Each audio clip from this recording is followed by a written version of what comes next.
All Things Black with Garland and Calvin.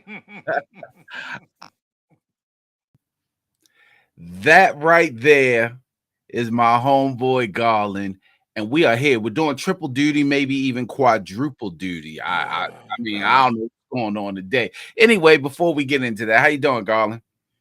Bro, Baltimore's in crisis. I just want to make sure everybody's okay. My bro here, he had the meme on the Facebook.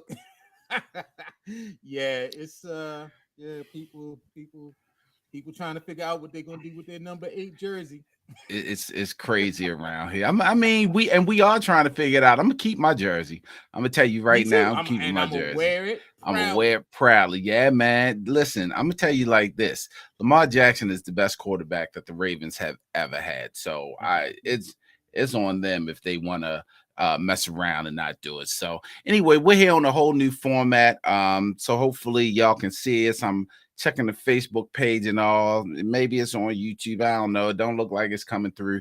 Either way, it's going to record and you'll see it either way. But hopefully it's live. But engage with us if you want to. It's on Facebook. We're on Twitter. We're on We everywhere, YouTube. people. We So everywhere, people. yeah, we everywhere right now. But you know what? We are doing triple duty and maybe quadruple. So I'm gonna just set back and just let us get into it.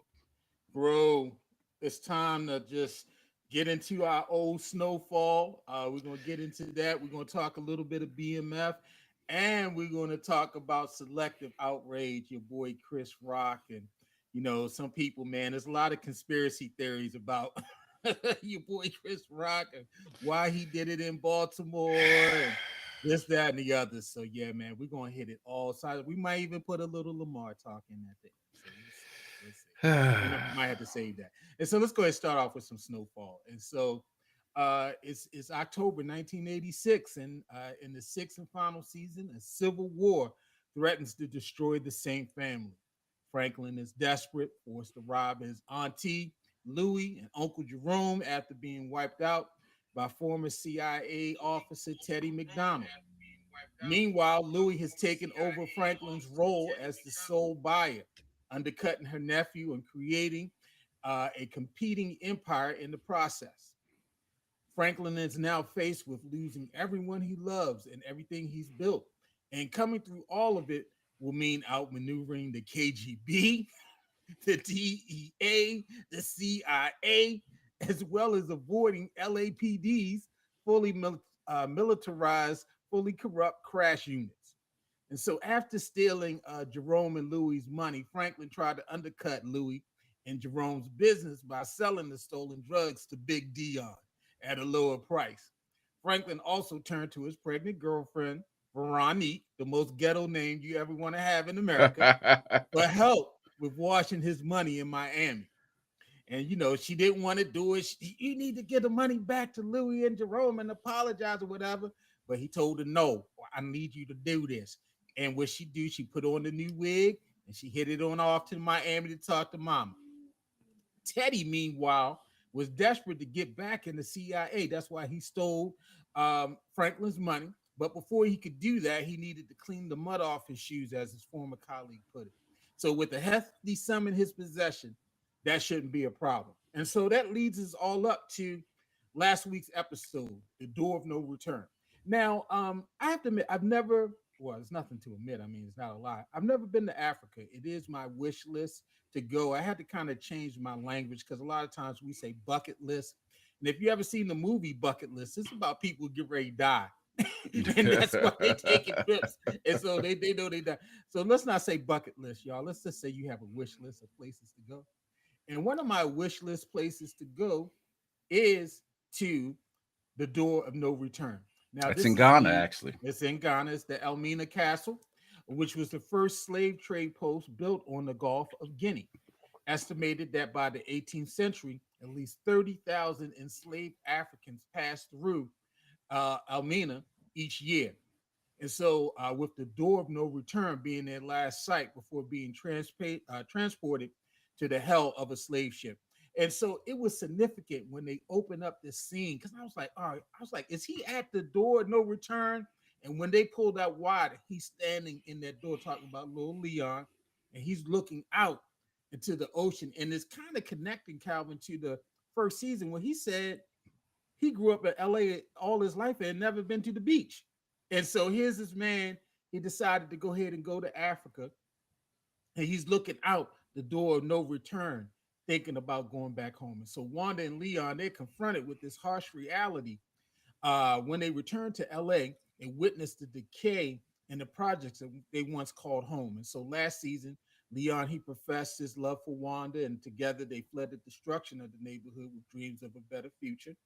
Months later, the couple adopted a life in Africa, or Accra, in Ghana. But Leon, he feels he has something to do for his people back at home. And so Wanda, she's naturally hesitant about life back in LA. And that means being dangerously close to the drug that ruined her life. But and of course, she's ready to stay in Ghana forever.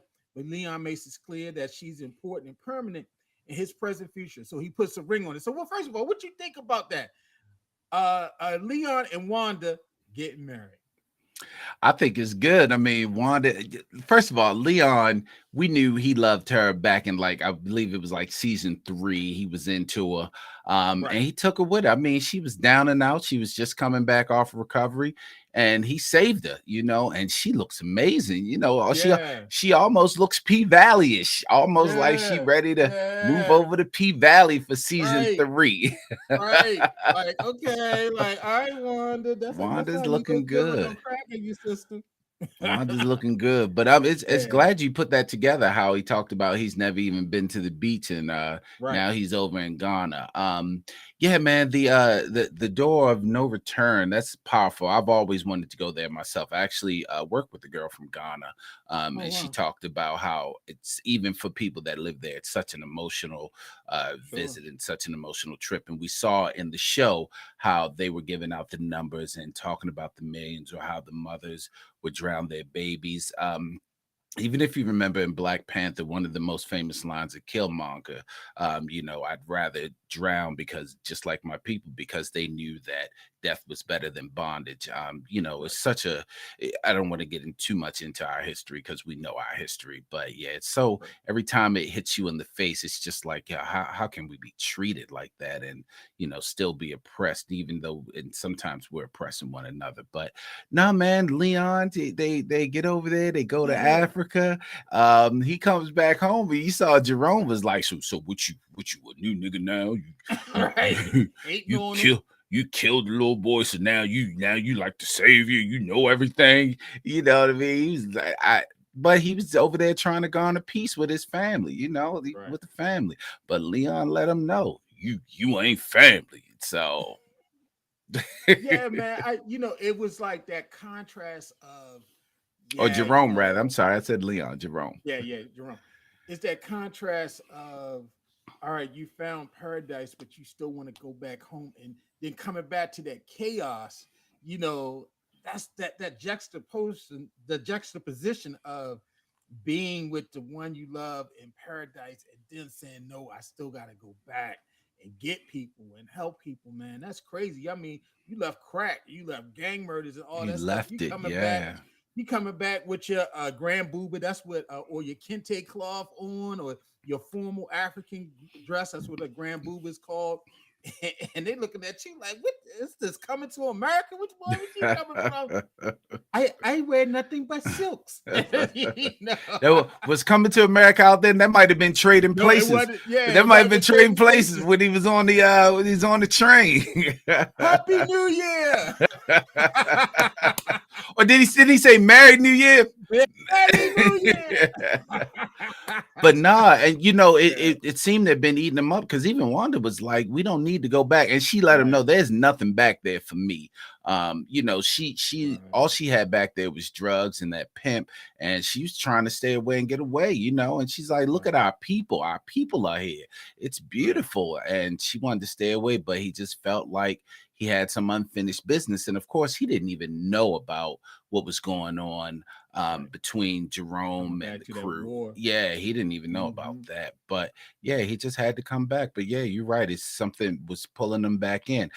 Probably when he got back, I'm sure shortly after, he was like, "Man, I should have stayed where the hell I Right. was." You know. I should have stayed on over here for real. Exactly. Now, and we talk about Wanda's homecoming was devastating.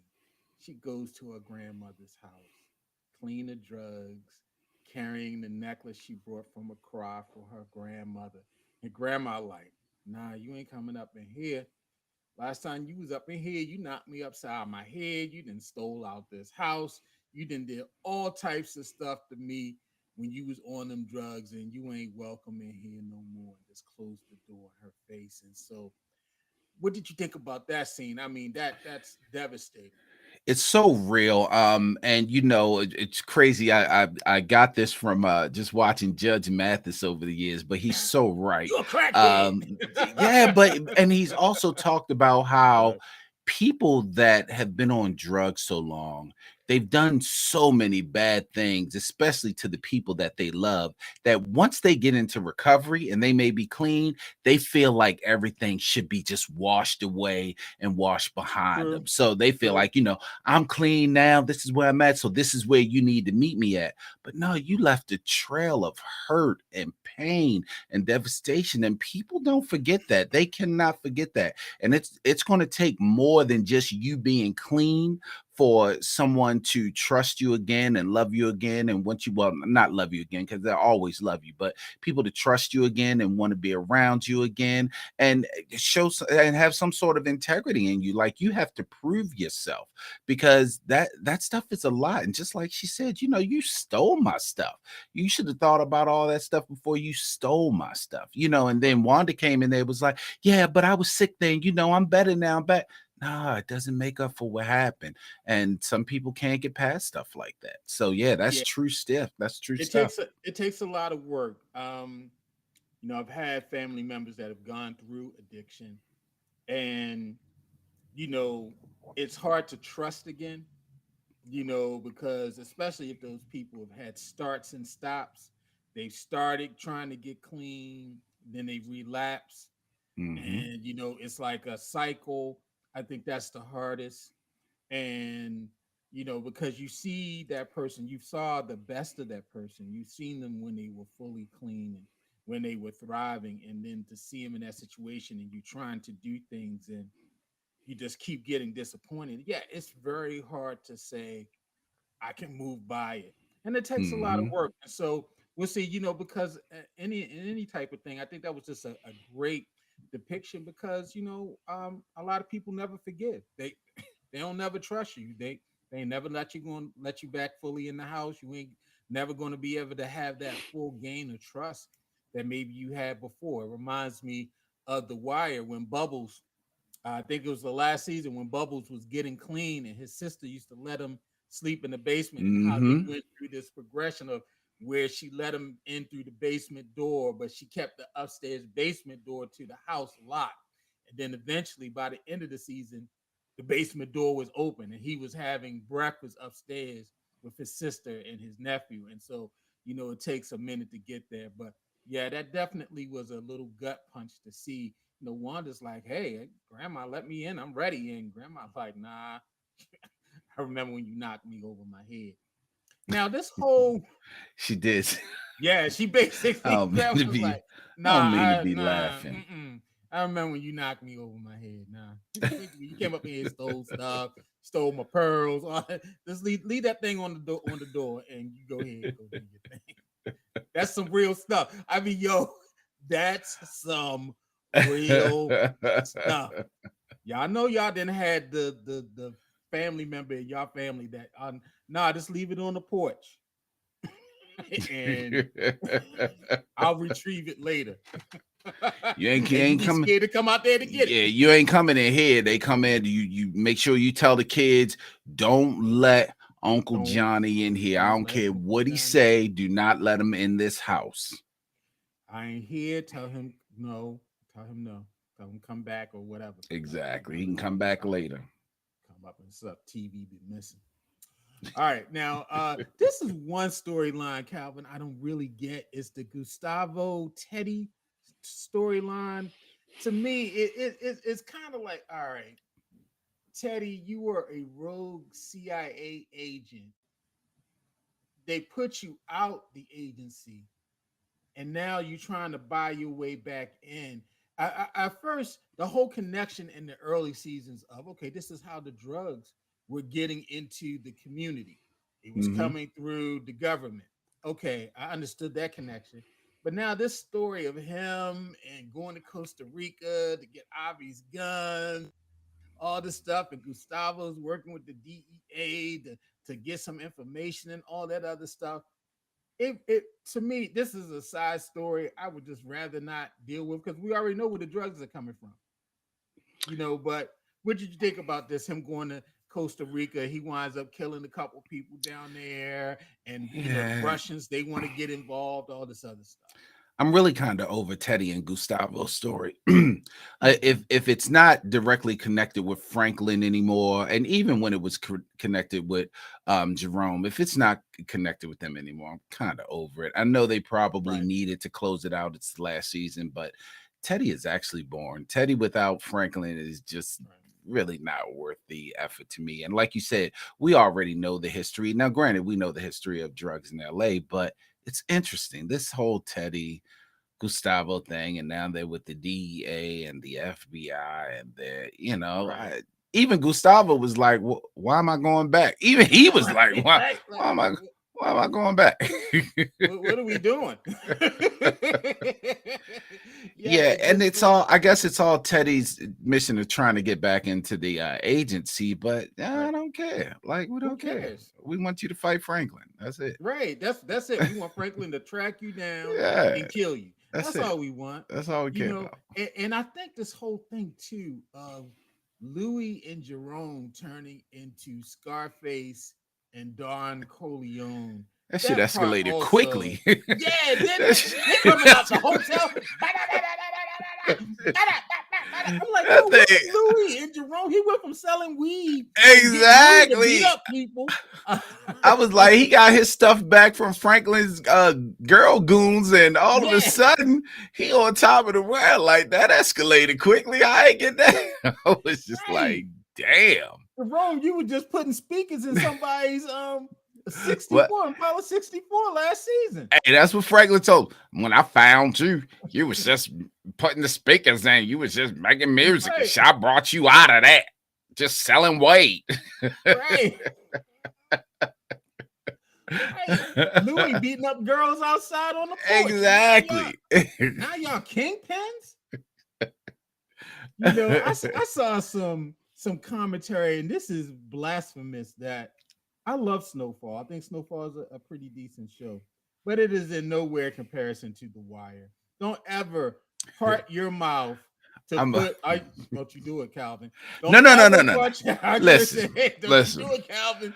This is what I will say, because I was literally asked that question, because I was asked the question, then I read what they were talking. I saw Bomani was he got the Mm-hmm. question. Yeah, Beaumont. Um Yeah. so what I will say is, and I agree with Bomani, The Wire is by far a better series. Now, The Wire did have some dead spots in it. I It believe did. season 2 at Curtis Bay was kind of Everybody a dead says spot. that. I thought season 2 was pretty good. You got to set it up because you Uh, got to show that drugs yeah, is yeah, not just a black community yeah. problem. You gotta have it, but it You got wasn't. to have it. When you're comparing, You got to show how the drugs get in all this. but when you're comparing the seasons with Snoop and Oh yeah, I mean Marlo and all, it's but low in the season. what I will say is that the thing that I do give Snowfall more credit for than I will give The Wire is that, just like Bomani said, and I agree with him, Snowfall has better acting. Their actors are I can't much say that better. because Um, they were just getting the corner. They were getting people who was in the game. I mean, the yeah, wire. They were just getting people who were in the exactly, game and exactly. changing their names for Which the made it show. more realistic, which made it more realistic and more Yeah, relatable for just the ordinary dude. But gotcha. Snowfall is literally made for network TV. I feel you. I But I'm mean, gonna we pick did The get some Wire all great. day. I'm gonna Yeah, pick The I Wire all thought day. we got. I mean, you can't tell me Idris Elba I mean, I No, thought the you guy got who played Bubbles, the fact that he never got any Emmy awards. I mean, that I think that the season 4, I think that was the school season where he had the mhm, guy who was with him, and the guy wound up dying, and he gave a hot shot to the person who was stealing their mhm. drugs, and yo, You got Bubbles, you you got got Stringer Bubbles, Bell. Stringer, Marlo was a good character. Snoop Marlo was was a good. realistic. Some of the Um, police characters, Bunk, yeah, McNulty. well, I mean, see, you now when had you some start good getting stuff. into the police officers, see, so now let's look at the other side, and we can't forget Omar. You got And Omar. Omar, of But now course. when we go over to Snowfall, I mean, Franklin is killing it.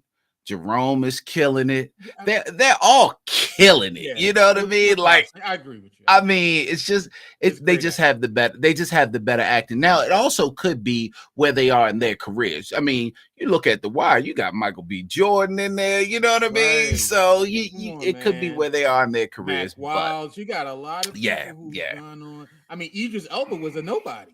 Exactly, exactly. Yeah, But man. I still I'm going to take The Wire if I had to choose a series to watch. I'm taking The Wire, but I do think Snowfall has the better acting.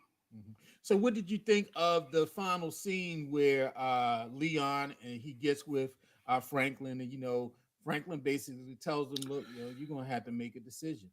You're gonna have to make a decision. If you can't make a decision, go on back to Africa." And There was so, Yeah, go ahead. so there was a if you remember, there was a point in season, I want to say season 3, and even going into season 4 where Leon was not feeling Franklin and he felt Right. like Franklin wasn't down for him. You know, he had Hmm. people chirping in his ear. I think this really shows that Franklin loves Leon. Like, that's you my guy. You know what I mean? It Right. was 3 of us. I had to knock the other dude off, but you my Right. guy. Like, you my guy. I want you with me. I can't have you fighting with them, but I want you with me. But if you Mhm. feel like you don't want to fight, I'm not going to chastise you. Yo, get out of here. Like, Right. bounce. Nothing. I don't want nothing to happen to you, and I don't want to have to make you choose because right now you're gonna have to choose. You know, you trying to garner peace between us, and it ain't gonna work. You're gonna have to choose. So instead of doing that, you should just bounce, man. Get on out of here. Right. Take Wanda. Go back to Africa, man. Live that life. You don't need this. Fuck this shit. You don't need this Right. shit. Right. So yeah, I hope it turns out for Leon. I hope it turns out well for him. I'm pulling for Wanda. Please show writers. I hope Wanda is not back on crack. Don't do this. Don't do this. Yeah, that would be Don't do this. devastating. That be devastating. Don't do this to us. So, all right. So we see what happens. Let's go ahead and talk a little BMF. And so, we although we've missed a couple episodes, I mean BMF. It's picked up a BMF is little. like It's picked it's up a like little. it's the Shy in Detroit. And so this episode was push it to the limit, and so Meech and Terry, they're back in Detroit, ready to live and move as bosses they always dreamed of being.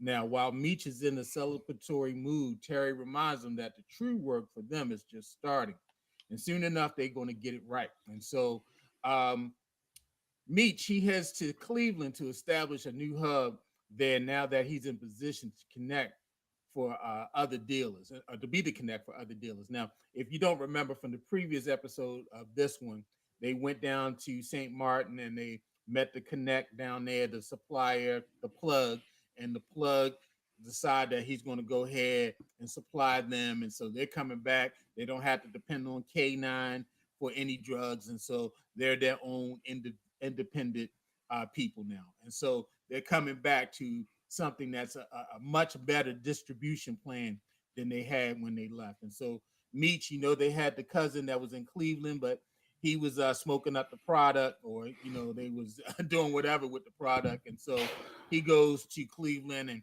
he's puts himself in a position to be the plug for other dealers. And also, he's finally able to track down B. Mickey, who explains why he's been missing for some time. B. Mick, he was being pressured by the cops to turn some be evidence. be snitch. Be Be snitchy. be snitchy. Be snitchy. Be snitchy was, giving the information. He came in with the wire all up in his hat, looking crazy, all up in his fitted. Like, yo, what she doing with this fitted on? Fuck is you wearing a hat for? Right. He felt like, yo, you wearing a hat now? And he all like, I know, Don't say nothing. I know Meech wanted to be like, Nick. Meech just got his stuff and walked out.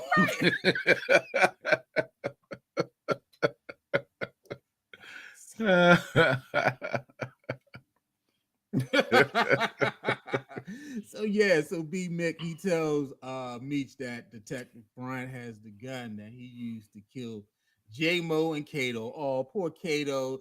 And Brian, he keeps on bringing out the little baby, the baby sonogram and all that stuff. Kato gone. People kill babies every day. We're gonna talk about that when we talk about Chris Rock. And so, despite his moment of betrayal, Meech tries to help B Snitchy to get the gun, and later says that he'll always have B Snitchy's back, something that could be genuine, or because getting rid of the gun would be beneficial to both of them. So, what do you think about this development with B Snitchy and Meech? He going off to be the connect in Cleveland. Hey man, we starting to see just like we just talked about with Snowfall, you know, Meech forgave him, man. Meech was like, Right. you know how Meech talk, yo, homie, you ain't gotta worry about it. Cause I'm gonna Right. always have your back. We family. I love you. I don't know why he talk like that, but that's, Right. that's why you ain't never gotta worry about nothing. I got you. I'm gonna always have your back. No, why he talk like that. But no, man. I mean, B Snitchy is on a mission to kill Brian.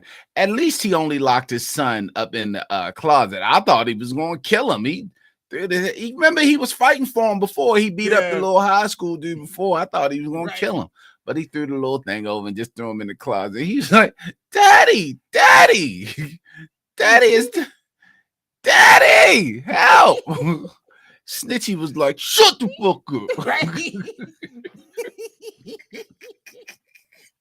Oh, well, hold on real quick. Yeah. I can do without seeing the Chinese, the Asian love, the interracial love. And it's not because you want to see Asian black love. It's not because it's disgusting. It has nothing to do with that. It has everything to do with there's only one sexual god on that show, and it ain't the police. There's only one sex god on the show. I don't need to see Charles. You know it's Chucky. Chucky out there with the big lips. Chucky going up to Terry. Right. You talk to your brother. Right. You talk to Meech. I never said I was perfect. That's, when you get in trouble, you always hit it with, well, I never said I was perfect. When Meech tell him, yo, Pops, I ain't gonna say nothing. Right. Moms hate me anyway. So that's your secret, real G. Your secret is good with me. I ain't gonna say nothing. He got a real G for a son. I gotta take this call. Right. Hold on, Dad. I got a page. I gotta return that. Oh, it's a 69. I might have to leave. But he definitely like, I don't know how you married anyway. I don't know how you could do it. So you ain't never got worried about me, Pops. I ain't never gonna snitch. His mother got the dress. She was like, I don't know, Michi. I don't know if I should come out. Yo, Mom, Pops do what he do. You gotta have a life too, right? Come on out. Yo, why does he talk like that? Why does he talk? Well, that is Meech's son, so maybe he sounded just like Meech.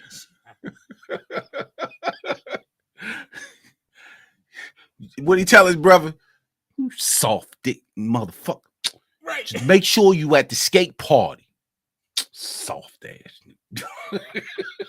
Yo, him and Terry are fighting every minute. I'm like, how y'all running a cocaine business? Exactly. All I do is fight every day. He threw Terry books out the window a couple weeks ago. Like, yo, forget about this. Man, give me that shit. Forget about that shit. Stop that learning. Let's get this money. You don't want this money? Yo, we about to be big. He did him like the burning bed, like no more school, no more school, no school. Yeah. He do the books up. He be dogging them every chance he get, but then won't be like, I always got your back. Let's move these keys. He want him to go ahead. Let's go to prison together because I love you so much. Basically, Basically. you know, my brother, But I'm always had your back. Ain't that what he told him a couple weeks ago? he told him I'm that, and always, then they fighting again. he always got everybody back. Listen, Meech's loyal. If he ain't nothing else, he loyal. He loyal Meech is to his loyal. peoples. I give Meech him is that. loyal. So yeah, man, your boy Chuck, man. Let's go ahead and jump to him real quick. Your boy Chuck, Lucille caught him in his little infidelity. You know, Chuck, he was trying to cut things off with Mabel, he was up in the hotel room, and Chuck couldn't go ahead and finish the job. Well, they was at the strip club. Mabel a little freaky. Mabel was like, bye, bye, bye, da, da, bye, bye. Mabel was like, come on over here. She's like, show me them tatters. Them tatas. She was like, she's like, go ahead and turn him out. He was like, then he looked up and saw Meech. he saw Meech. Meech was like, it was like this and went. Meech was like, I know that ain't my pop. He saw that me. Gotta be crazy. You look up and see your pops over. I don't know. I don't know who faster. Lamar when he got out the hospital and ducked behind that tree when the bus rolled by, or Pops when the stripper walked by. He was gone. Meech looked again and was like, that nigga gone. Charles dipped. he got up out of there. But wait a minute. This is what I don't understand. So Charles, the chick come over the house looking for a goddamn frying pan. She want to cook your husband, girl. Right. But he like, we don't need to do this. You know, we can't do this here. I love my wife. I want to try something with her. She was like, whatever. Next thing you know, Charles back in it again. He all in the, now they in the room with the vibrating bed. He like, let's put another quarter in the bed. She like, it's just, I know what it's like. Just like when my husband had a threesome and started sleeping with the other girl. And Charles looking all sad, like, I can't leave her too. I wonder if he gonna actually stop seeing her. Cause she looked like she ain't having it, you know. She gonna say, maybe I should give you back. You gotta feel like a real heel for her to say she gonna give you back. Like, son, this ain't voluntary. Like, she just took you. Like, I don't Charles understand that. He's a play toy now. He's like her little F boy. You know, and it's funny. Let me say this before I keep on going. You never acknowledge my Valentine's Day F boy playlist on All Things Black with your boy, the F boy of the year, Lawrence, on the cover. If you have not peeped that playlist, everyone, go to All Things Black, hit the link on the Valentine's Day F boy edition playlist. And it was all F boy songs for Valentine's. How is Lawrence catching strays and Insecure ain't been on? 2 years. Insecure ain't been on. It's longer than 2 years. It was before the pandemic, wasn't it? Oh my, no, it's in the pandemic. Insecure ain't been on for so long, and Lawrence is catching strays. I can't believe. I saw him on a commercial out the other day. I was like, he's still an F boy. I would not acknowledge it. I'm gonna put Charles now. Charles is the new F boy. Yes. Mabel, you know, she putting him out there, and Charles, when he returned to the roller rink. Why her name Mabel though? Why her name Mabel? I don't know. That's like your grandmother. He doing it to Big Mama. To your grand. That's not even an auntie name. That's like you got to be born like pre-1940s to be named Mabel. The only Mabel I know is Mabel King from What's Happening, and that was Mama. Lord. That was Mama. Raj, she used to beat Raj butt. Roger. Right. D snitching. Oh, snitching D. But Charles, you don't come back to the roller rink with the receipt. What you going to file taxes with it? What you needed to file a business expense? What are you doing? And you know your wife feeling herself with her Marilyn McCoo solid gold dress on. You know, she got the little sparkles going. So, you know, she feeling Right. herself. And you spending money and you ain't fixed the house yet. The house, the drywall still looking crazy, the ceiling still looking crazy, and you every out here spending money on a hotel room? every time they show, every time they show the house, I cannot stop laughing because Bro, it need to be painted. He done put up Mabel ceiling fan to painted her right. house and His everything. whole house falling down. His He just shit, taking care of everybody else's house. his shit look like it's under construction. Like, Right.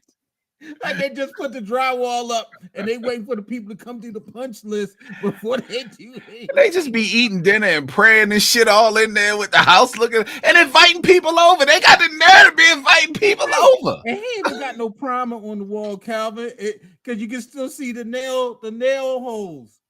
Like, yo, come on, Charles. Charles, how you out here in a hotel and you ain't fixed your house yet? I can't with Charles. I can't with him. He a mess. He a mess. Now your boy Terry, he just think he a lover. Now he in Detroit. He's looking for drivers to help him move the new product out the city while instructing them on ways they can avoid being stopped and searched by the police. These guys were smart. They were kind of innovators in the game. Outside of the group, things seem to be going well with Markeisha. Her main concern was with Terry was whether or not he would be able to provide for her kids and her kids. I mean, Terry got 20 kids, and so I don't know why she didn't think that he would be able to take care of her 2, 3 kids. But now he's in position because he's a boss, he's a connect. He has the ability to do so. So they didn't went out. He didn't brought her some fine furs and all that stuff because they wear furs in Detroit. And so, she got her furs and her big booty. And although they took pictures of him going downtown, eating a little cake, even his old girl still was kind of like, y'all get out of here with this. Y'all was trying to run a game on me, but I don't care. Terry's still taking care of me. So what did you think about your boy? He a Munch. Terry was the original Munch. Well, that's because remember, she only did that because when she was, first of all, she was about to bust his ass with that roller skate because she got up on a mission. But of course, Right. here come the savior. Yo, Markeisha, what's wrong with you? I know my brother Terry be tripping, but I got you. You and the kids. Meech got everybody, yo. Did he? but I I got you. but I got you. You and the kids. You know Terry be tripping, but if you go over there and hit him, you know how he is. Just Right. chill. I got you. You and the And kids. Y'all Terry my all like family. this. Like, what? What, Markeisha? What? I mean, what do you want? First of all, I'm doing the best I can. he I can should win an barely even see you. he should win an Emmy just for that eyesight because they be like, what camera we in? They be like camera 2. He be like, all right, I'll look in camera 3. Right. He be just Like, talking to him. like, no, over here. Oh, no, forward. He be, Okay. he be talking to Lyle. He be like, why don't you just leave him? Just leave him. He look like he always distressed when he talk. Why don't you just Right. leave him? I don't even understand. I will take care of you. I gotta tell you, she pregnant. But I don't even really love her. I ain't love her in a long time. But I could take care of you and the kids. Like, what are you doing, Terry. Terry? Terry will say anything to get some booty. That's Yo, he's a munch. all I know is when Lala dropped them clothes, I was like, it's BBL land. Like I was wondering if Carmelo was somewhere Yo. like this is some bullshit. She ain't never do all that and think like a man. She ain't even get naked in power. She She get to didn't. be at But she math. got naked in did she get naked in the shot? No, well, just a little bit, but not like she getting naked in BMF. She Yeah. them checks must be getting fatter. Check. Like No, Carmelo, them checks from Carmelo, then cut out Carmelo ain't in the league no more. So she gotta get that real money now. When Carmelo was in the league, she was doing a little like, oh, it was implied that she naked. But once Carmelo he ain't get back on the Lakers, LeBron said, all right, yo, we finished with you. She like, all right, what I gotta do? Car- Carmelo got long money. Leave Carmelo money alone. He got long money. Carmelo got money. Where? But listen, all I'm saying is, but no, but Terry and all getting with the girl and stuff, but Marquisha was ready just to bust her ass with that. Well, she said she was gonna hit Terry. I thought she was gonna go hit Lala. I thought she was gonna bust her in her ass, but Meek Right. stopped that, and of course, yeah, she go down there and she like, leave me the fuck alone, leave me and my family the fuck alone with them bullshit ass pictures. She knew them pictures was real, and then of course, here come Lord Asia, and she like, I'm not losing 3 times today. Remember when you said you would take care of me? I'm gonna need that, and he like, well, come on, let's go. Well, come on. Come on, let's go. Between him and Charles, there's a whole lot of lip service going on in that. Did you call her Little Asia? Yeah, little Asia. She was, I heard it. Ain't no Little Asia. Little Asia. Yeah, so you boy Brian and Jen, Detective Jen. How appropriate. Is it Jen or Jin? Jin? Jin. It's Like, Jin. not like Gordon's Jen. Jen, as in like remember the rapper Jen? Yeah, that's what I'm saying. Jin.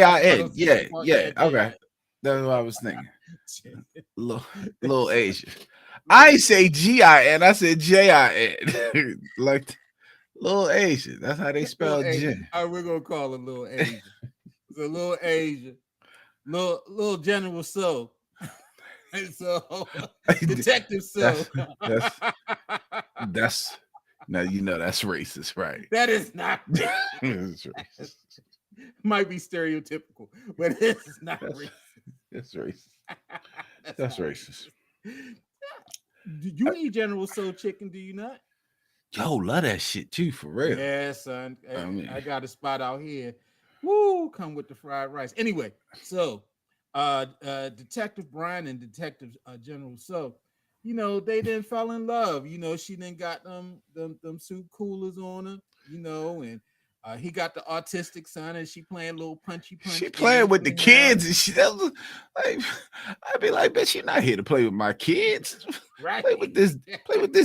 Oh, never mind. Well, you play my motherfucking kids. Play with this egg roll. The fuck is wrong with you? You playing with my chopstick. Play with my kids and shit. Bitch, this ain't romper room. Right? They like, you throw a punch. Okay. Exactly. She all keying with the kids. Bitch, you're not here for that. They're a ready-made family.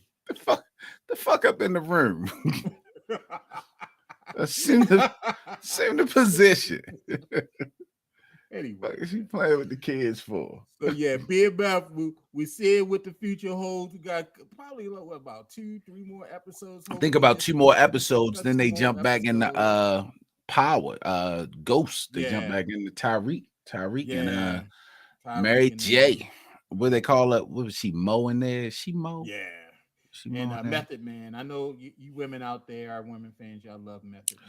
Yo, and it looks like Mo and Method going to be a team in there. Like, you all I need. I wonder if they're going to be listening to do the song. Yeah. I wonder if they're going to. Funny if they play it and they be like, "Oh, I hate this song." Yeah, that's. I hope they do that. Like, this song good, my goddamn. And if anybody's been watching the Wu Saga, that's a little crazy.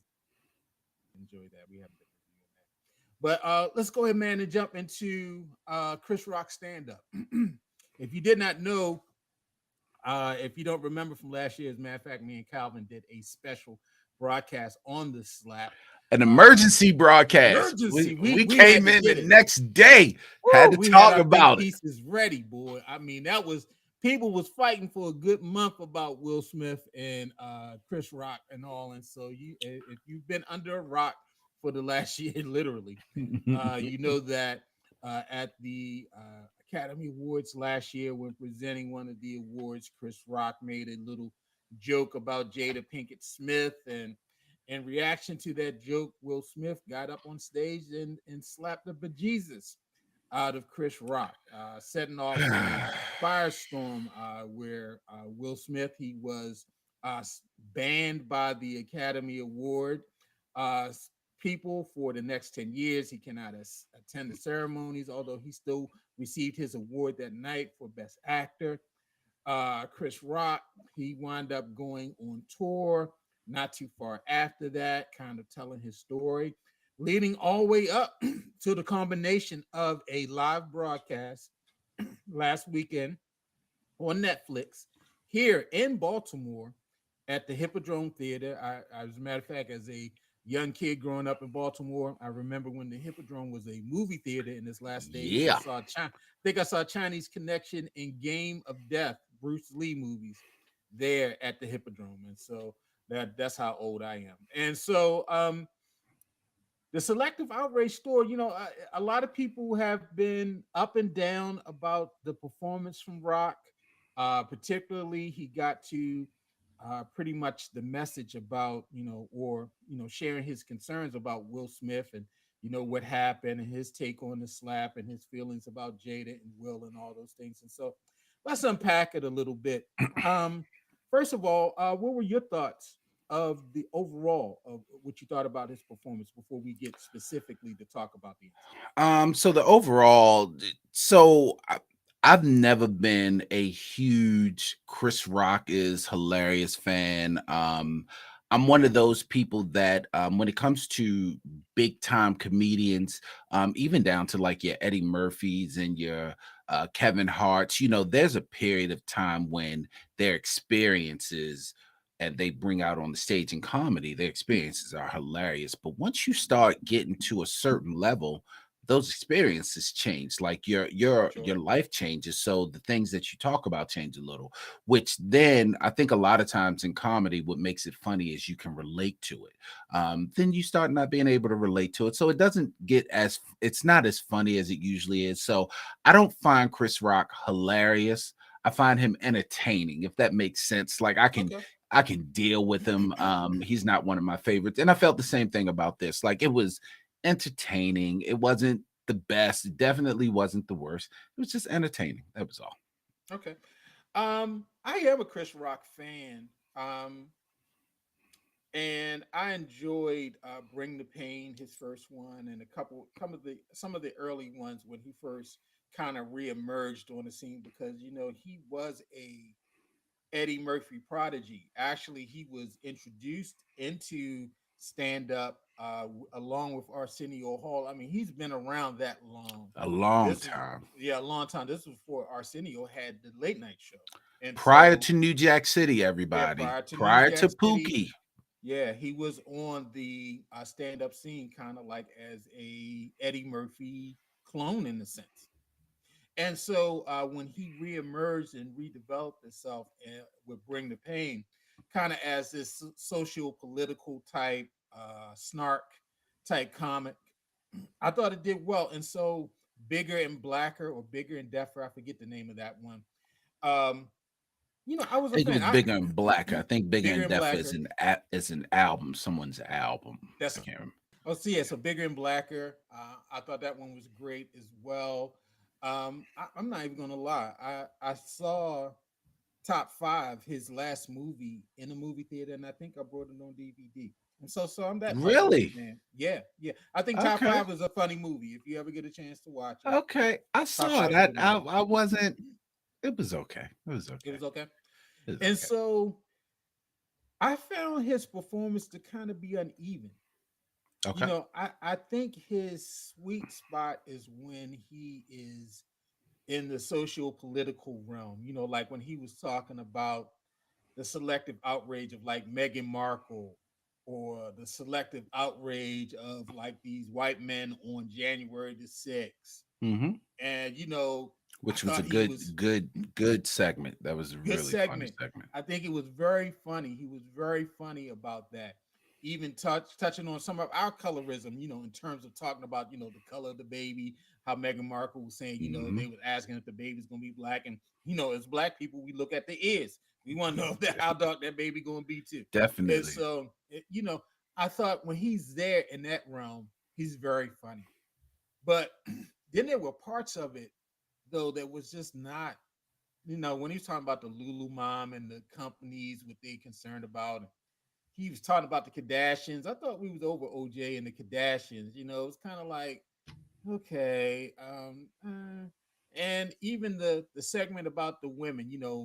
When you don't have a woman, and you don't realize what you miss, and the difference between a younger woman Hmm. and the older woman. It kind of came off like women be shopping, in a sense to me. And so it was kind of, it was up and down. It was a little uneven. Now I know some people who actually went to the show. Now the people who went to the show were like, it was, people were laughing throughout the show. Maybe it was just a different energy through the broadcast It always because is. yeah, It I always just is. did not Yeah. feel that. Like it was kind of like some points where I was like, I'm on my phone, as opposed to like I'm laughing at what he's saying. And so I thought it was a little bit uneven. um what did you think about the part that he said about Will and Jada? So, people are really, really up in arms. Like he Yeah, continues to talk about Jada and this and that. he's The, stalking her. And yeah. So the number one thing that I, I that I remember is that he's a comedian. Like that's kind of what he does. Like right, I don't see the difference in him. Even if he is constantly talking about her, I don't see the difference in him constantly talking about her and some comedians constantly talking about Donald Trump. Donald Trump is no longer the president, but you still hear jokes about Donald Trump. Like he's a right, comedian. It's just what he does. Now, if you believe their personal attacks, that's fine for you to believe. But the person that really needs to believe that is Jada and Will. And of course they did. So Will slapped the shit out of him. Now, will Will slap the shit out of him again? I don't know. But a lot of people are like, it's been a years, this and that. That's pain. mhm, Like right, sometimes you got to sit back and collect yourself and figure out how you're going to retaliate. So he decided to retaliate the best way he knew how, which is to get on the mic. But here's the other thing. He called Will a lot of bitches. He called Jada a yeah, bitch. He came to Baltimore in her hometown, and of course he didn't check in because the young ones yeah, you like gotta you for you check to in. check in now. And of course that's savage, and I'm gonna come into your city and talk about you and all this and that.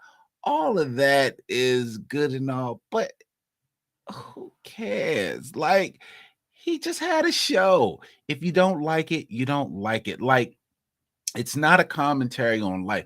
I think a lot of times we get caught up in some things that we really don't need to give that much energy because the only thing that's going to keep this going is people giving it that much energy. Take it for what it's worth. You know what I mean? Maybe he Right. did this, maybe he did have all this planned out, but who's that to deal with? That's for Will and Jada to deal with. I saw someone say, oh, he should have never been able to leave Baltimore. He talked about Cherry Hill. He talked about Right. Mondam and Mall. Who said Well, number anything bad one, about Cherry Hill? I ain't even hear him say anything about Mondam, and maybe I missed that I one. didn't hear. Yeah, I didn't hear nothing But about Mondama. the Cherry Hill thing, all he said was, "You're not walking through Cherry Hill with it." Okay, well, you're Right. not. If you You're live in not. Baltimore, you're not. Bro, Like, if you live in Baltimore, you are not over there on no Redbird Avenue in no ex- Cherry Hill at night exactly. Like, I acting mean, crazy. so I don't see why we need to. Well, it wasn't even cancel culture with him. It was, oh, he should have been. They should have met him outside. First of all, you had to get inside to meet him outside. Like, you know, yeah, go, I mean, but I Come on, just don't think yo. these are millionaires going at it. You know what I mean? Like at the end of the day, they will find a common ground, whether that common ground is a reconciling or whether it's just staying out of one another's way. But they'll find a way to get past it. I agree. I mean, was it planned that he did this almost a year to the date of what happened to him? Maybe. Was it planned to do it in Baltimore, the hometown of Jada Pinkett Smith? Maybe, but to me it was this big conspiracy of that done. I don't get with it. Oh, he could have went to. How come he didn't do this in New York? How come he didn't have the concert in D.C.? Well, because he had it in Baltimore. And to me, I think he said something that was pretty. I think we might have missed it in the sense of that.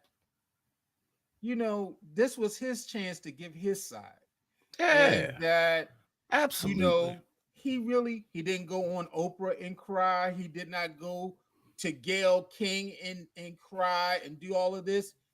He took that punch, like he said, like Pacquiao, and he kept going. And all right, now this is my time. Y'all been waiting.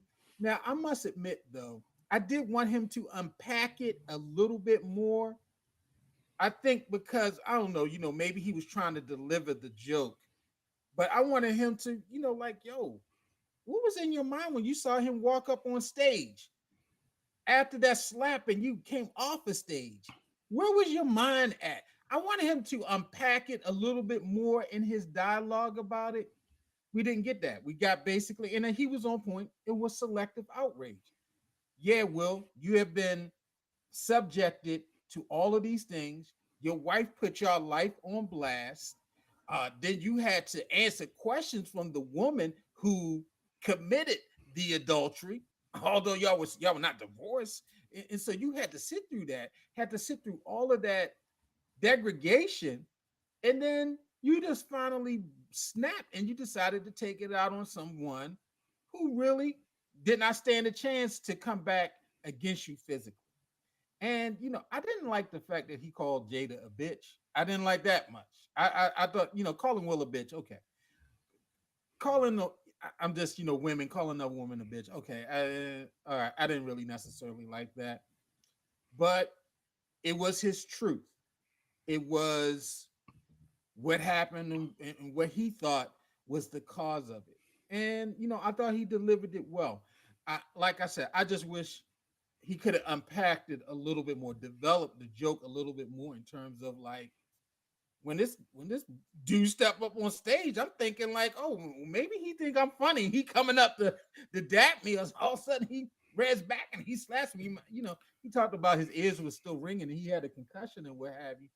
But I think that overall, I'm not mad at the way that he presented it. I think it was his moment to do it, and he just happened to do it here.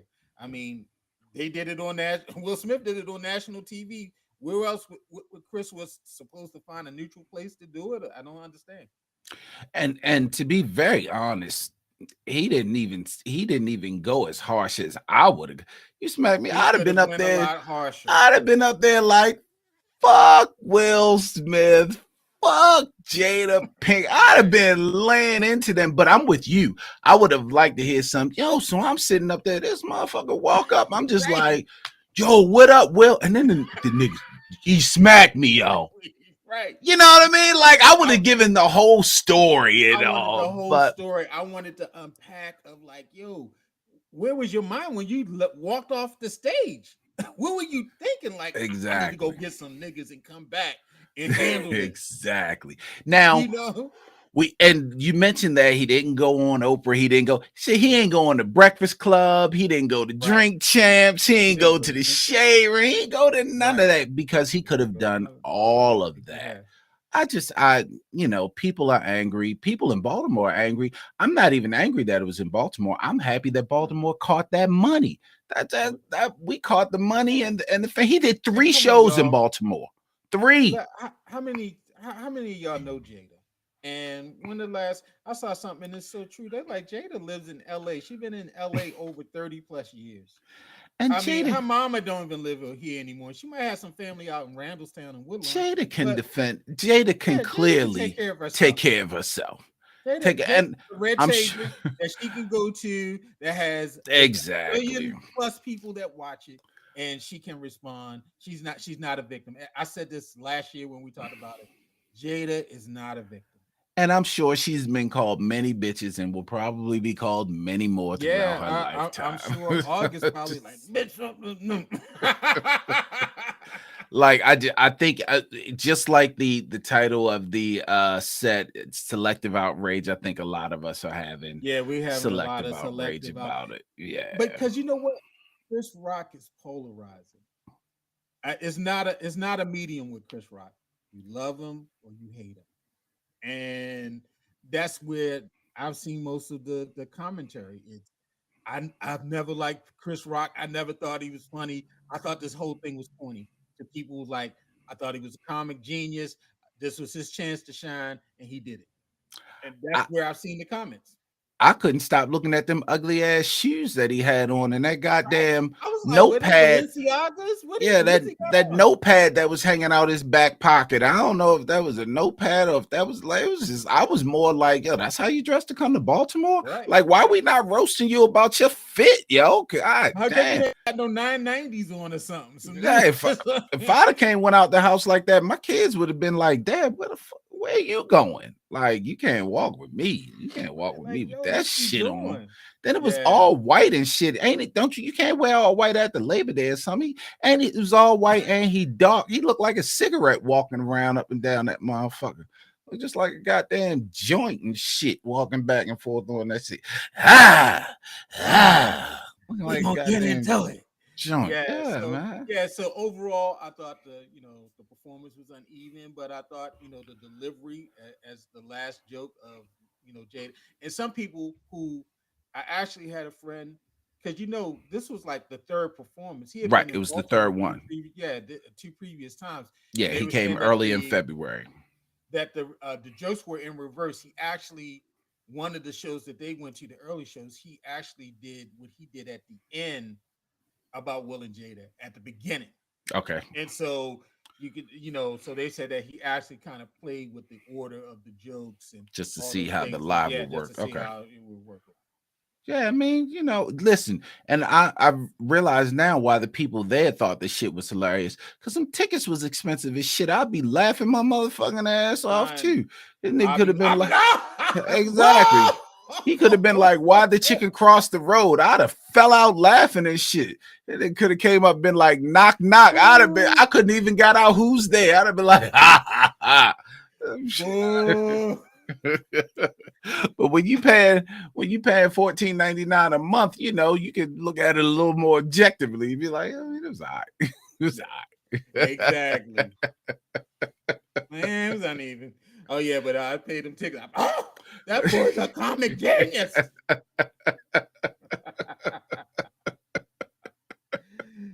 Man, did you want to touch on Lamar real quick? Yeah, let's touch on Lamar real quick. We're running up against some time. Yeah, if you don't know, the Baltimore Ravens, after months and months, 2 years of speculation and negotiation, they have settled on giving Lamar Jackson the non-exclusive franchise tag, which means that Lamar is free to talk to any of the other 31 teams and negotiate a contract. If they do offer him a contract, the Ravens can match that contract. If they don't match it, then the team offering the contract will have to give up 2 first-round picks, and they will have Lamar Jackson as their quarterback. We all wanted him, number one, to be signed. Number two, we wanted the non-exclusive tag, which means that he would definitely be a Raven this coming year.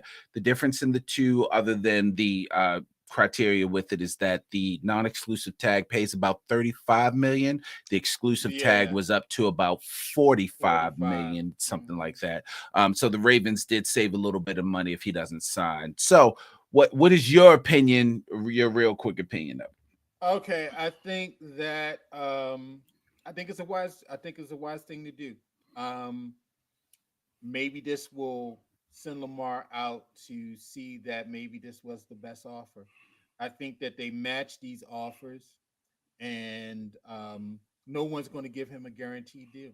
I think that whole Deshaun Watson contract, and we've been talking about it on Fanboys, was an outlier. It was a anomaly, and it's not going to happen again. As a matter of fact, Calvin, I think at a higher level, I think these owners are probably going to collude against giving fully guaranteed contracts. And so there's no way in God's green earth that Steve Bisciotti would allow Eric DaCosta to let this man get on the market if he did not know, wink, wink, that he ain't going to get no guaranteed contract. Because I'm sure he has talked to other owners. I'm sure they've talked about it, and they've probably all gentlemanly agreed no more fully guaranteed contracts. There's no way they do that without knowing that it's not going to happen.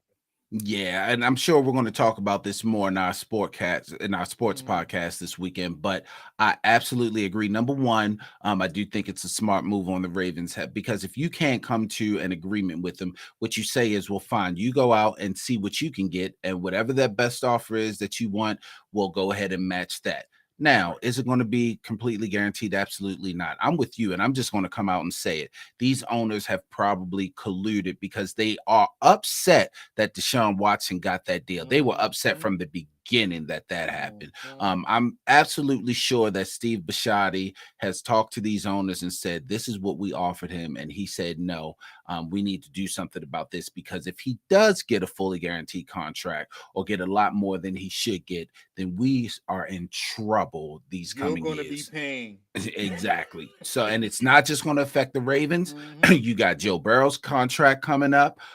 Josh Allen will be coming up.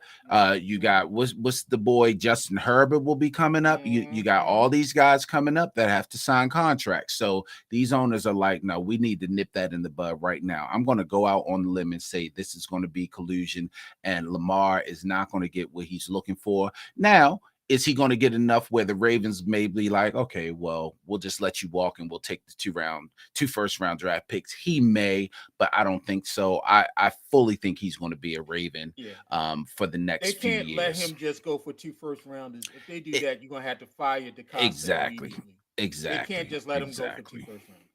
So, Especially when Seattle got 2 firsts, 2 seconds, a fourth, and 3 players.